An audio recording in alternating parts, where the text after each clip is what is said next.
Hola y bienvenidos a una nueva edición de Mirada Económica. Les saluda Teng Ying desde nuestro estudio en Beijing. Hoy hablaremos de una faceta clave de la economía china que cobra especial fuerza en cada periodo festivo, la economía de las vacaciones.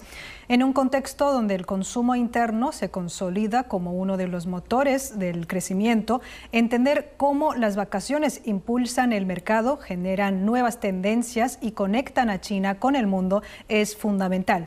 Para ayudarnos a descifrar esta nueva dinámica del consumo, nos acompaña Gabriel Salgado, comentarista de CGTN en español. Bienvenido, Gaby. Muchas gracias, Teng Ying. Un placer estar aquí en Mirada Económica por primera vez. Bueno, para empezar, en los últimos años hemos visto que durante las vacaciones hay mucho movimiento en el país y vemos un fuerte repunte en el consumo. Entonces, ¿qué tendencias destacarías en esta llamada economía de las vacaciones?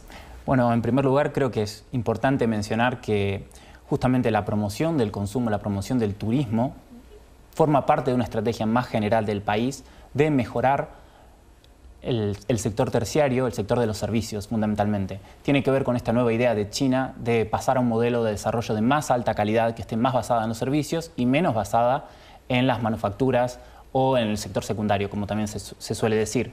Y particularmente esta temporada de vacaciones es justamente mi favorita y creo que muy representativa para dar como un panorama general de cómo es el momento que está viviendo el turismo chino hoy en día. ¿Por qué? Porque generalmente en China tenemos varios periodos de vacaciones. Tenemos el más importante del año, que es el del Año Nuevo Chino, o el de la fiesta de la primavera. Pero en ese periodo yo creo que no tiene tanto que ver con el turismo como tiene que ver con este viaje a casa, con el compartir con la familia. Es como que lo que mueve a las personas a desplazarse quizás sea otro motivo, ¿no? Que es un motivo mucho más familiar, mucho más filial, quizás también mucho más arraigado en la cultura tradicional china. Claro. Pero en el momento de las vacaciones, justamente en el momento de la primavera, que estamos viviendo ahora, que tiene que ver más o menos con los meses de abril, mayo, junio, los festivos que hay en esa época son festivos en los cuales se mueve mucho turismo. Por supuesto, también podemos recordar el festivo de octubre, en el que también se mueve turismo, pero bueno, particularmente, exactamente. Pero particularmente, bueno, podemos hablar un poco de los números que ya tenemos de la fiesta de Qingming y de la fiesta del Día del Trabajo. Creo que la vacación más grande o el periodo en el cual se puede aprovechar mejor el turismo es en esta época siempre el feriado del 1 de mayo, el feriado del Día del Trabajo.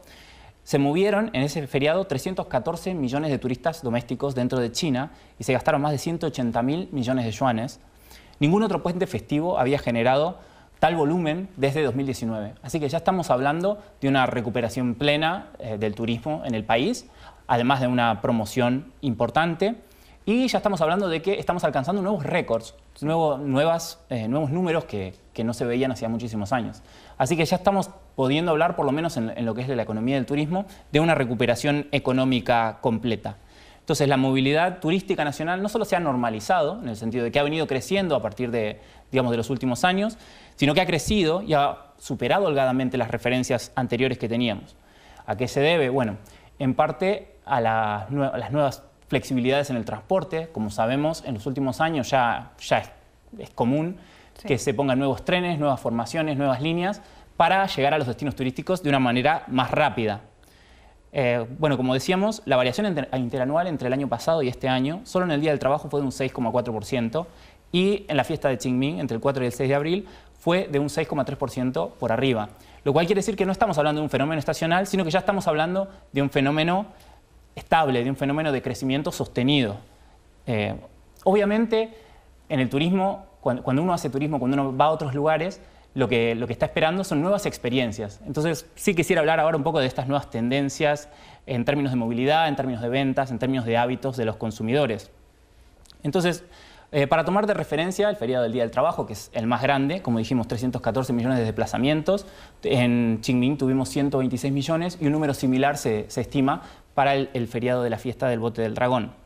El gasto turístico total durante el feriado del Día del Trabajo fue de 180.000 millones de yuanes, lo cual es casi un 10% superior al año anterior. Hubo más de un 10% más respecto a 2024 en gasto en hoteles y en restaurantes. Hubo una taquilla cinematográfica que también creció. Recordemos que este año durante las vacaciones de la fiesta de la primavera, justamente, se estrenó esta película de animación que superó todos los récords, NECHA 2, y de alguna manera puso al cine chino otra vez en el escaparate, otra vez como una salida, digamos, importante para toda la familia. Y justamente, bueno, no todos tienen la posibilidad de viajar durante los periodos de vacaciones, claro, pero ir al cine es una posibilidad que uno tiene, digamos, en cualquier ciudad en la que esté. Y se están haciendo muchas campañas para que consuman las personas, ya sean en los restaurantes o en las tiendas cerca del cine.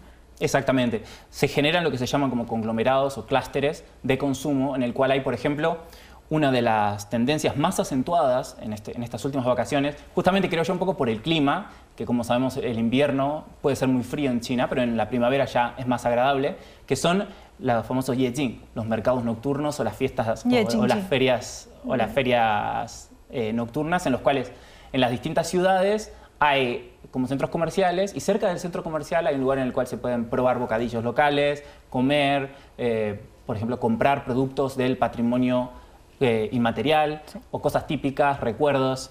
Entonces es como que en las distintas ciudades se generan estos conglomerados de consumo en los cuales muchos turistas les gusta acceder y con estas facilidades lo que permiten es también consumir todavía más. Claro. Mencionabas que esto ya no se trata de auges temporales, sino que más bien si vemos la comparación, el crecimiento del año, ya se trata de un crecimiento más sostenido. Pero ¿en qué sectores o qué habría que mejorar para lograr aún un desarrollo sostenible, un crecimiento más sostenido en el tiempo, a largo plazo? Bueno, justamente una de las cosas más importantes, creo yo, es que lo que se suele dar en China es que las vacaciones se agrupan todas juntas en pocos periodos de tiempo. Sí. Y justamente tiene que ver con las vacaciones públicas o los feriados laborales de China. En este sentido, el Estado, el gobierno, está planteando distintas alternativas sobre cómo hacer para que los sitios turísticos puedan tener un desarrollo más sostenible, en el sentido de que no sea que haya una fiebre en el momento en el cual todos van y después pasen 2 o 3 meses sin consumo turístico. Entonces, en este sentido también se plantean, por ejemplo, permitirle a los empleados de las distintas empresas distintos tipos de proyectos, ¿no? Como por ejemplo poder pedirse días de vacaciones pegados a los feriados o cambiar días de descanso para justamente promover los fines de semana largo, para promover, aunque sea el turismo cercano, ¿no? Porque yo creo que una de las tendencias y una de las cosas que se están desarrollando y que creo que todavía tienen mucho espacio para crecer es justamente que hoy en día el turista chino busca mucho más la experiencia que la mercancía. Hoy en día, sí, con la extensión del comercio electrónico, prácticamente podemos conseguir cualquier cosa de cualquier parte de China en 2 o 3 días. En 2 o 3 días llega desde el punto de origen hasta tu residencia. Inmediatamente a través del comercio electrónico, pagos digitales, todo esto está muy desarrollado. Entonces, cuando uno viaja, ya no va a comprar cosas. Claro. Entonces, ¿qué es lo Yo que... muchas veces compro en línea los souvenirs y ¿también? Regreso a casa, los recibo y llego a la oficina para repartirlos con mis colegas. También muchas veces los lugares de turismo, justamente estos sitios de souvenirs o los sitios donde se venden los productos típicos, directamente podés ir, comprar y que te los manden directamente para no tener que ir cargados con las valijas. Sí. Sabemos que generalmente en los aviones quizás vamos muy llenos o incluso en el tren es incómodo andar con tantas cajas y todo. Entonces estos servicios han mejorado mucho. Pero lo que te decía sobre el cambio de hábitos es que hoy en día se busca mucho más la experiencia de un determinado lugar. Entonces, ¿de qué manera los distintos lugares están proponiendo su experiencia? Porque este creo yo que es el cambio definitivo o el cambio más notorio que hay desde de unos años a esta parte. Y es que los distintos pueblos, y sobre todo destinos de tercero o cuarto lugar, destinos que tienen quizás nada en particular realmente, empiezan a construir su identidad. Yo esto lo vi por primera vez, no sé si te acordás, en el invierno de 2023 o 2024, se hizo muy popular el pueblo de Zibo por su barbacoa. Sí. Entonces, en todas las redes sociales chinas estalló, tenemos que ir a comer carne a Zibo, que era un pueblo que en realidad nadie conocía demasiado. Y sin embargo, con esto, con esta comida, se hizo popular y aumentó el turismo un montón. A partir de este ejemplo, muchos otros pueblos empezaron a hacer este tipo de promociones. Sí. Lo que se le llama de alguna manera turismo inverso. y es sostenible porque son los jóvenes los que eligen ir a estos lugares. Se les llama turismo inverso porque van muchos jóvenes que viven en ciudades grandes, van a ciudades pequeñas a experimentar este tipo de cosas. Este año, por ejemplo, estuvo el Malatang de Tian Shui. Fue el año pasado, ¿no? Entre el año pasado y ahora en este año, durante las vacaciones del Día del Trabajo, también mencionaron que todos estos sitios se pusieron muy de moda. Sí. Este año yo encontré uno, que es el pueblo de Xuchang. No sé si escuchaste este caso. Resulta que es una ciudad secundaria en la provincia de Henan, que tiene como si fuera una cadena de supermercados, de hipermercados, que se llama Pangtonglai. Ah, sí. Y que se hizo muy famosa en redes sociales por su calidad de servicio. Ajá. Lo que decían los clientes que iban es que siempre que necesitaban ayuda, alguien los ayudaba, todo estaba muy limpio y se encontraban, digamos, todas las cosas que querían. Entonces, a partir de este lugar, justamente a esto se le llama como, a partir de las redes sociales, se empieza a conocer esta cosa. Entonces, sí, muchos empiezan a ir. Y lo interesante es que el pueblo también tiene un casco histórico muy importante de la era de los Tres Reinos.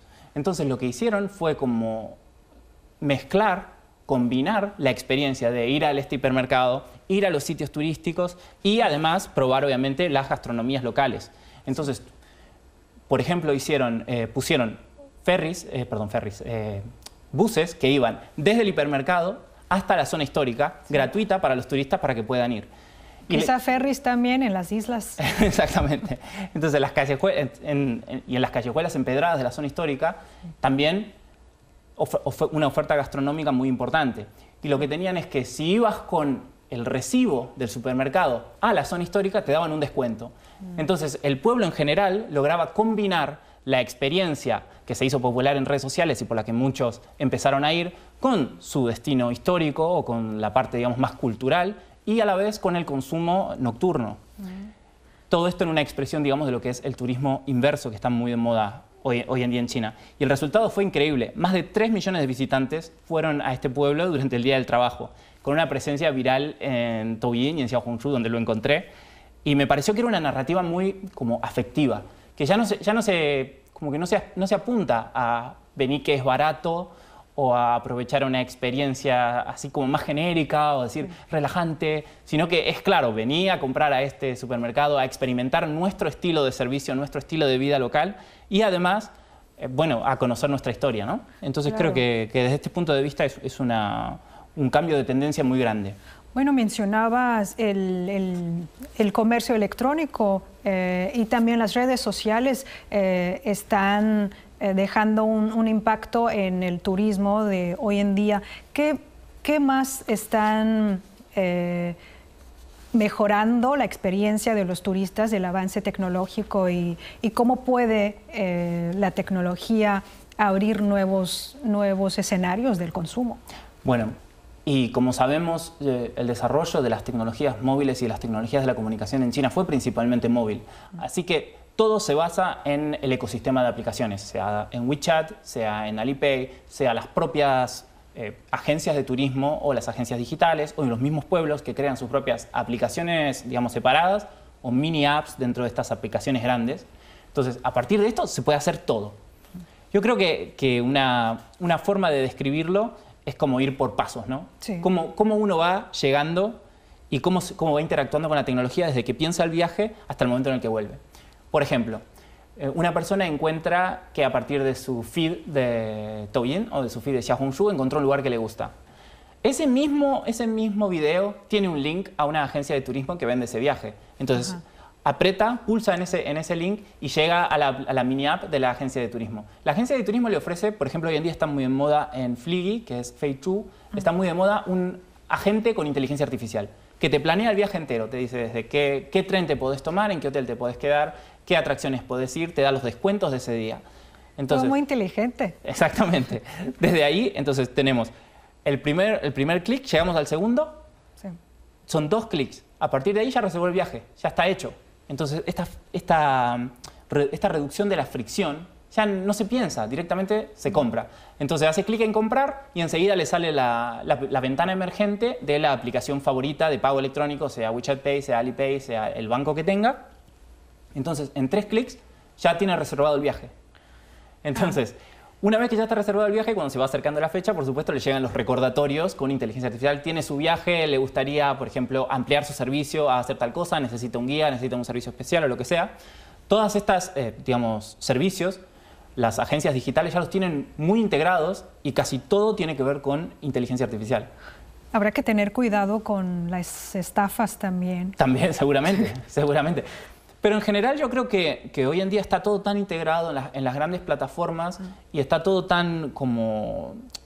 Digamos, el Internet en China en este sentido es seguro. Sí. Porque justamente las agencias están por lo general reguladas y muchos de los servicios que ofrecen también son justamente alianzas o en asociación con los lugares, ya sea con las municipalidades locales o también con los servicios de difusión locales.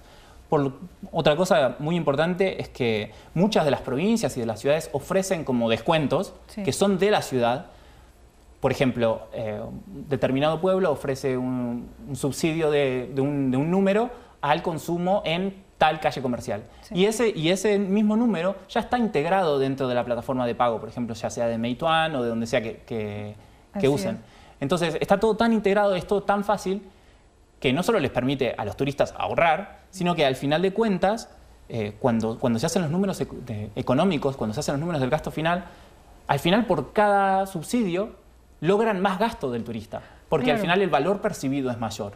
Sí, yo el año pasado fui a la provincia de Ningxia y al llegar al aeropuerto me mostraron, estaban los códigos para escanear y obtener un descuento que es emitido por las autoridades de la provincia y le da al turista entradas gratis para cada uno de los sitios turísticos más conocidos de la provincia, ya sea de la capital o en otras ciudades de la provincia, y ahí llegas sin tener que pagar la entrada, pero dentro de los parques pues uno gasta el dinero, ¿no? Pasa el día, gasta el dinero, consume.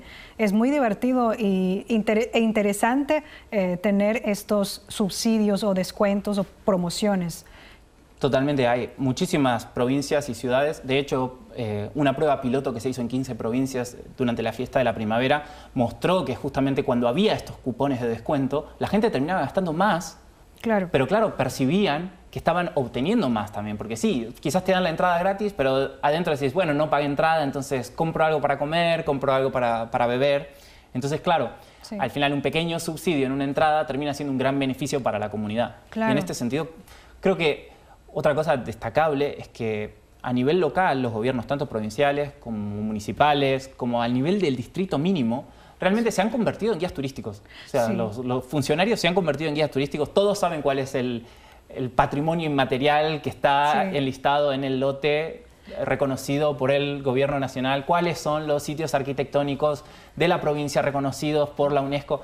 Es impresionante el nivel educativo que han alcanzado muchos de estos lugares, sobre todo los sitios turísticos, por supuesto, los más grandes, son los que más han invertido, pero también con grandes resultados, porque uno va y realmente siente cómo hay algo auténtico en todo lo que ofrecen. Sí. Estos son promociones destinadas para turistas nacionales. Y también a la vez se están implementando muchas medidas para atraer a más turistas internacionales, como el tránsito sin visado o la devolución de impuestos al salir del país. Entonces, ¿qué efecto están teniendo estas medidas en el turismo extranjero que llega a China? Bueno, China es un destino atractivo para el turismo en el extranjero desde siempre, toda la historia, desde toda la historia. O sea, imaginemos los grandes viajeros europeos del pasado, todos querían venir a China. Se ve como un destino atractivo, como un lugar misterioso, como un lugar diferente, como un lugar diverso también. Entonces, creo que la promoción del turismo extranjero ha sido algo que China entendió como que también es una manera de que el mundo venga a ver cómo es China. Que China realmente no tiene nada que envidiarle como destino turístico, como destino de vida, como destino de negocios a ningún país del mundo. Entonces creo que tiene que ver con esta idea que se ha venido promoviendo en el último tiempo de mejorar la confianza cultural, de darse a conocer, de abrir las puertas cada vez más.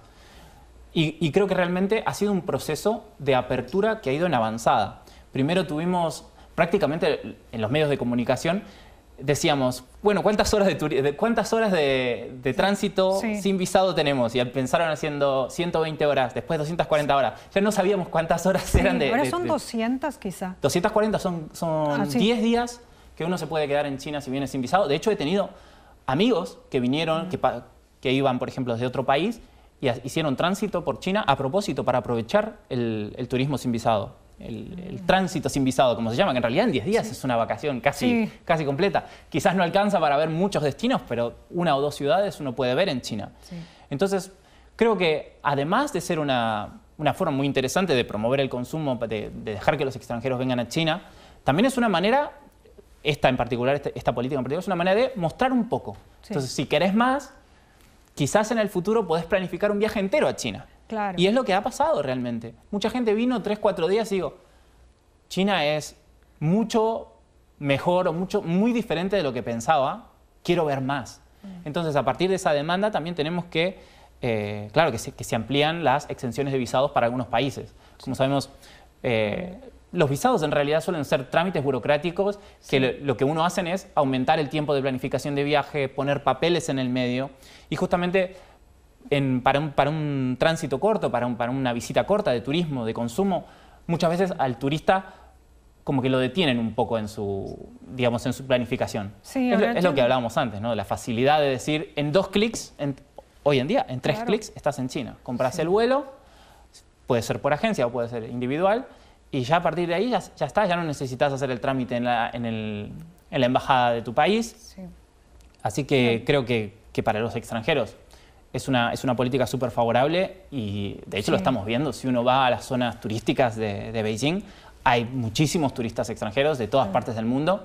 Así es, y sobre todo desde 2023, cuando empezó China a implementar esa exención de visado para unas decenas de países del mundo, empezando por países de Europa y de sudeste de Asia, y a partir del 1 de junio, hasta mayo de 2026, ya 5 países de Sudamérica también tienen ciudadanos de esos 5 países, Brasil, Argentina, Chile, Perú y Uruguay, pueden entrar en China sin visa, ¿no? No sé qué piensas que esto favorece o qué impacto pueden dejar esto de la exención de visado a el intercambio cultural y el intercambio económico entre el país asiático y la región sudamericana. Bueno, como experiencia personal te puedo contar que gracias a esta exención de visado conozco personas que directamente dijeron no hay visa, me voy a China. Así que yo creo que sí, que ha sido muy efectivo. A los sudamericanos nos gusta viajar, generalmente digamos, el impedimento para los viajes es más de tipo económico que de otro tipo.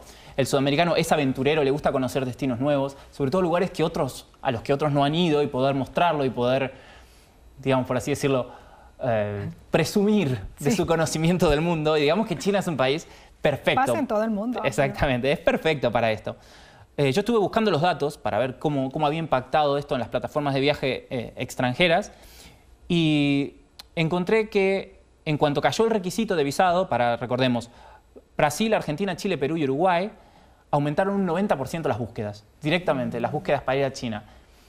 Es cierto que muchas veces uno lo hace de curiosidad. Uy, no necesito visa. Por ejemplo, los argentinos no necesitamos visa para un montón de países. Dices, para este necesito visa, habiendo tantos países en el mundo.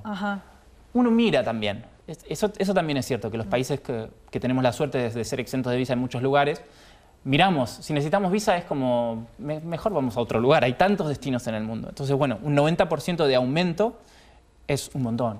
Y además también tiene que ver con, también un gesto político y diplomático hacia la región de América Latina y hacia la región de Sudamérica en particular en este caso, que tiene que ver también con los vínculos que se han venido reforzando durante estos últimos años entre China y América Latina. Recordemos, hace poco tuvimos el 10º aniversario del foro China-CELAC. El año pasado el presidente Xi hizo visitas a Perú y a Brasil, estuvo en el G20. Entonces, hay toda una serie de medidas de acercamiento y esta es una más. Esta es una más. Y bueno, justamente para el turista... ¿Podría ampliar? Claro, claro, por supuesto. Todavía hay muchos más países en América Latina para ampliar las políticas de visado. Y bueno, esperemos, siempre que se dan ese tipo de políticas, y yo creo que es muy inteligente de parte del gobierno chino, siempre se habla de pruebas piloto. Desde un punto de vista, es una estrategia de marketing. Es decir, hasta este día pueden venir. Pero por otro lado, a veces, si no funciona, bueno, se puede repensar una estrategia de cómo se puede hacer o qué otras colaboración se puede necesitar de la otra parte para mantener la política, cómo se puede promocionar aún más. Entonces yo creo que a la vez nos proporciona, el año que viene, en 2026, vamos a estar hablando nuevamente de se renueva la política de exención de visado, o se amplía o se reduce. Entonces también genera como movimiento, genera como conocimiento y como interés en China. ¿Y qué recomendaciones les daría a esos amigos que piensan en venir? Porque ahora, además de las rutas tradicionales de visitar la ciudad prohibida y la Gran Muralla, en China tenemos otras formas de viajar. Por ejemplo, hay algunos jóvenes que viajan por diferentes partes del país siguiendo su cantante favorito, siguiendo los conciertos. Hay quienes viajan a otras ciudades simplemente para probar manjares locales. Esos que en chino lo llamamos turismo temática. ¿Has tenido alguna experiencia personal y qué recomendación le daría a los amigos que piensan en venir?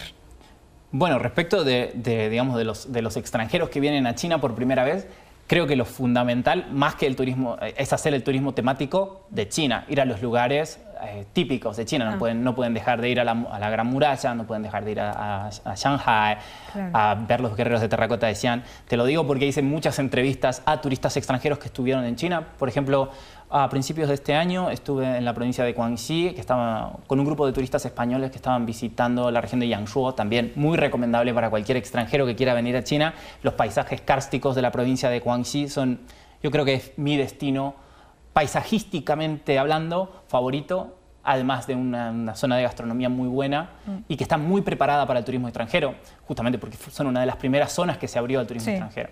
Y bueno, ellos me decían que los dos lugares que más coincidían en los que eran los que más los habían impresionado o asombrado habían sido la Gran Muralla y los guerreros de terracota de Xi'an y también la ciudad, la ciudad antigua de Xi'an. Así que yo creo que esos dos lugares son imperdibles, sumado con el destino paisajístico que para mí no puede faltar en un viaje así de tipo cultural. Ahora bien, si es su segunda avenida a China, tercera avenida a China o así, ya ahí se puede empezar a pensar en otros destinos temáticos. Por ejemplo, en América Latina, sobre todo en Sudamérica o digamos en Argentina, que es de donde puedo hablar un poco más, nos gusta mucho el turismo natural o el ecoturismo. Entonces, hay muchas regiones de China que son perfectas para practicar este tipo de turismo, ya sea la provincia de Yunnan, la provincia de Qinghai, Guizhou, Guangxi también. Son lugares donde hay montañas, donde hay paisajes, donde se puede hacer trekking, donde hay menos gente también, que suele ser una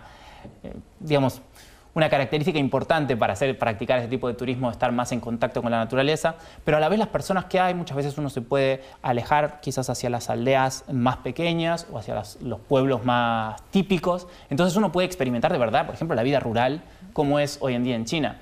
Y muchas veces tiene que ver también con desmentir de alguna manera lo que se dice en los medios internacionales sobre lo que pasa en el campo en China, por ejemplo. Uno puede ver la vida rural tal cual como es. Digamos, nadie le impide a uno ir y ver con los propios ojos y después sacar sus propias conclusiones. Muchas gracias, Gabriel Salgado, por los comentarios y seguramente no va a ser la última vez de tu participación en este programa. Gracias. Muchas gracias a ustedes y bienvenidos a todos a que vengan a China. Amigos, así concluimos esta edición de Mirada Económica. Agradecemos su preferencia. Hasta la próxima.